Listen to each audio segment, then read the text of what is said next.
I had taught goals and motivational programs before, but what I found out is that people can set goals, but unless they have someone to coach them through their obstacles, it'll never work. So I started asking my clients, do you want to do these groups? And within a couple of weeks, I had 2 or 3 groups going, and I'm training other therapists to do this work, and I've written a book called Facing Your Fears, Following Your Dreams, and Finding Success. So there are 50 assignments in this book, and we start with things such as the masks we wear, and then we work into how do you deal with anger, how do you get to a place of forgiveness, what you do with uncertainties, what does fear look like, and each exercise gets them to explore their own insides. We have 6 different areas. We do spiritual goals, we do physical goals, we do social and family goals, career and educational goals, financial goals, and the adventure and fun goals. What you'll find in the beginning is people need to get rid of things before they bring the positive in, because that's symbolic of moving forward. Every time we get rid of something, something new can come in. So most people will go home and start getting rid of old clothes, things in their lives they don't want, activities that are not benefiting them, friends that are not good, people who are not positive in their lives.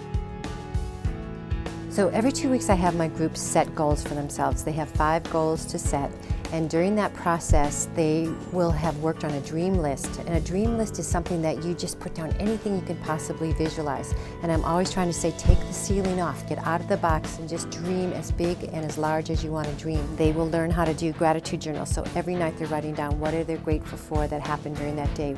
And in doing that, it's not like you get into bed and go, what am I worried about? You go, oh, what am I happy about? What did I do? And people sleep better. They wake up the next day with their journal next to them going, okay, this is what I want to work on, this is where I'm going, and their energy changes.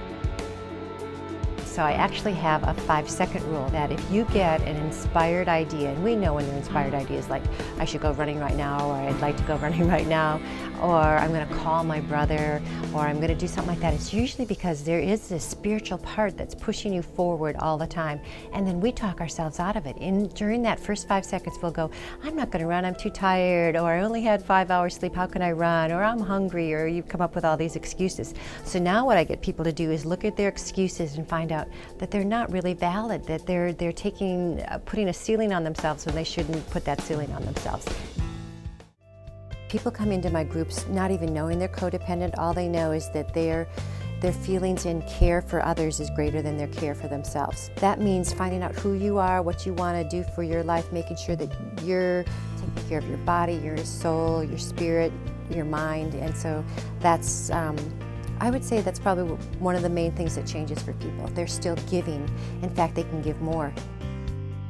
I believe most of us are on this planet to give back to the world, but we're not sure how to do it. So one of the exercises is for 2 weeks, every day they have to do something to anonymously give back to the world. Every gift we give comes back. And so people are giving compliments. That can be just giving. It's not that you have to spend money, because that's not what this is all about. This is about loving other people.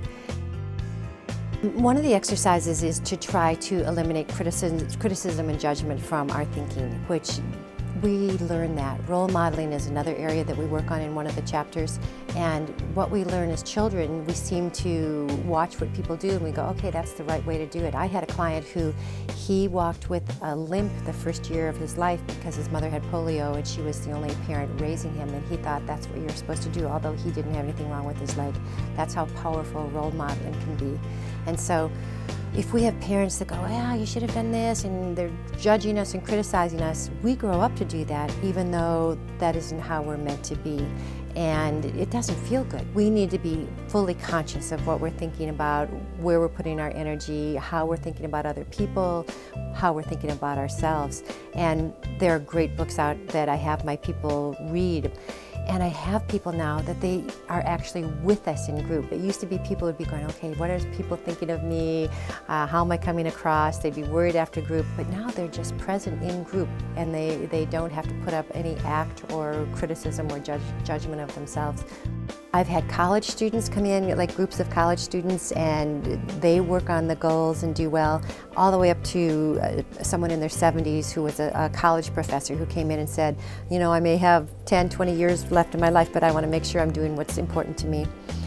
I have CEOs and students. I have bank presidents and I have physicians. I have housewives. This is a big one, and housewives that are totally provided for. They have very successful husbands, their children are doing well, but they feel lost. We're starting a teen program from 14 on up so that teens can come in, and what a blessing that would be to know that at 14, 15, 16, I know how to set goals. I know that I'm okay. I know I don't need to do this negative thinking, that I can think positive and create my life. And so it's going to be exciting to see how the young people really take off with this. When you get to the very bottom line, everybody that gets in the groups goes for total honesty in their life. Total being authentic, being real, not wearing masks. Somebody in our childhood tells us we're not smart enough or pretty enough or strong enough to do something, and that rope is still tying us down, where the truth is we have potential to do anything we really want to accomplish.